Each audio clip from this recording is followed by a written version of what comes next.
everybody, Lakes Region Aquariums here today. Today I'm going to talk about really cool fish I've been keeping for a little over a year now, and I've been studying them like crazy.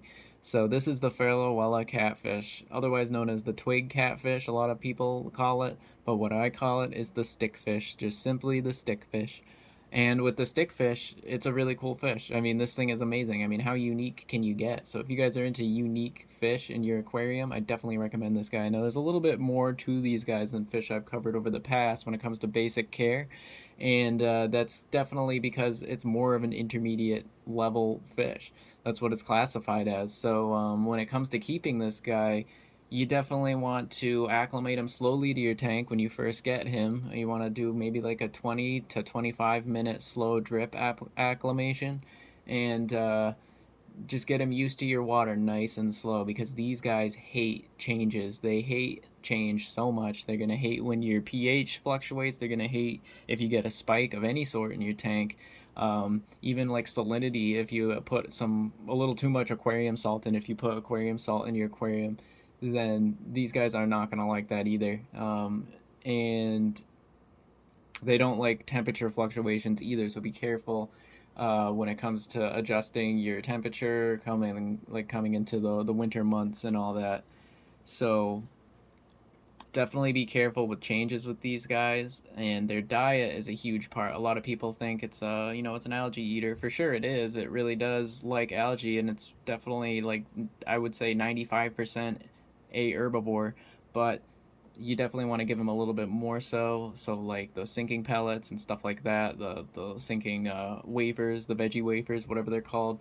You drop those in there. That has a good amount of protein in there for them, and a good amount of a lot of other stuff that's really beneficial for these fish, and they love the wafers. They will go for it and eat it, no problem. So and getting zucchini and whatnot, stuff like that, like cucumber, you can drop that in. These guys will really enjoy that, and it's really good for them as well. And if you're doing, a frozen feed and you drop in some, bloodworms or brine shrimp, stuff like that, then these guys, it's totally fine if they get some of that. It's going to be completely fine. But they're definitely more so herbivores for sure.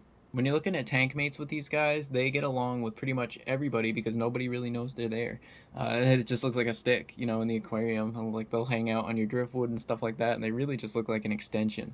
It takes me forever to find these guys. Sometimes they'll hide so well, like on a long Valsinaria piece, or just a piece of driftwood, and they just look just like the environment. So that's probably why usually fish would leave them alone, because they just don't even know they're there.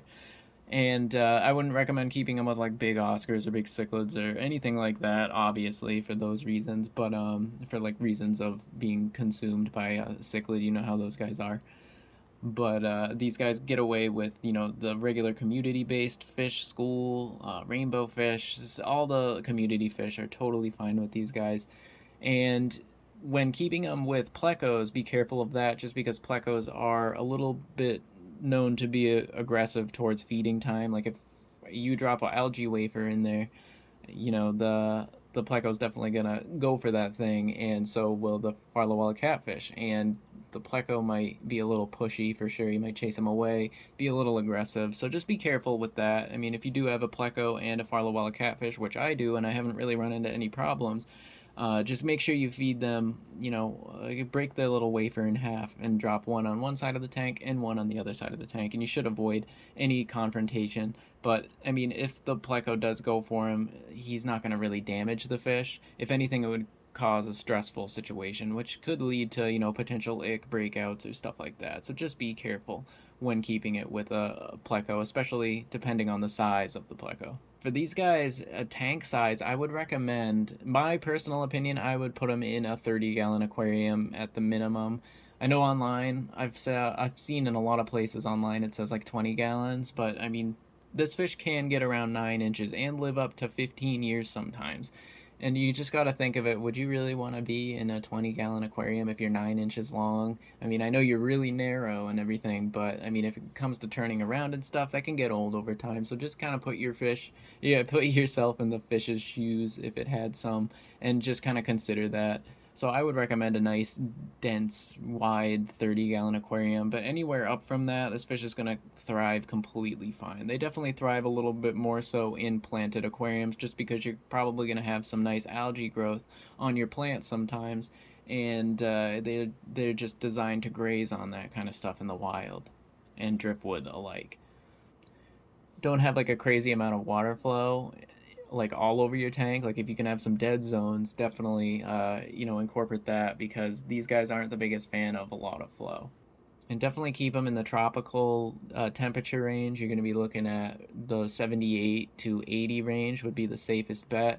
Like I said, the fluctuations when it comes to the winter months coming up, or if you're going to the summer months, then just be careful of that, because you want to adjust your heater accordingly, because obviously the room will heat up a little bit in the summertime, so you can kind of cut back on your heater a little bit, but just make sure it doesn't go too far out of that tropical 78 to 80 range. Now, from what I've noticed from working in a pet store not too long ago, was picking these guys up is always kind of a gamble. These guys come in some interesting conditions sometimes, because from what I've read, most of them are wild caught. So you got to think these guys are fished out and put into little distribution centers down in the Amazon region, really. And when they are put in there, I don't think they get fed too much. At least the batches that we would get in wouldn't be fed too much, because they'd come in really skinny, and they would be they wouldn't look too healthy when you got them in. So the first thing to do when you guys get these guys is you should put some algae wafer in there or something. Obviously your fish is probably not going to eat the first day it's in your tank. It just is going to kind of acclimate itself to your environment, but the sooner you can give them some food, because of their huge long journey that they went through, is definitely a safeguard to kind of ensure that they are not going to starve relatively quickly, because a lot of the time some of them would die off in the store that I was in, because they would be so starving looking. But before long, these guys are just going to be grazing around their environment. They're going to be loving life. They're going to be eating all your algae and all your wafers and cucumbers, whatever the heck else you throw in there. And these guys are going to add such an amazing feel to the aquarium. It's just that fish that everybody sees. I know when people come to my house, they're like, yo, what's that fish? What is that? That's amazing. And it's just a really cool addition. I think you guys would really like trying these guys out. Don't let the whole intermediate thing scare you away. As long as you do all the proper steps and the proper care to keeping these guys, it could definitely last you about 15 years. You could have this fish for a real long time. Definitely plan accordingly too. If that fish does live that long, I mean, you're going to be stuck with a Farlowella Catfish for 15 years. So just keep that in mind. Awesome fish though, absolutely amazing watching this guy. You definitely wouldn't want to put this fish in a relatively new aquarium. You probably want to put them in a nice, developed, established aquarium with no more fluctuations or anything like that. So definitely keep that in mind before you get one of these guys. Thank you guys so much for watching the video. I really appreciate it, and I hope you guys have an awesome rest of your day.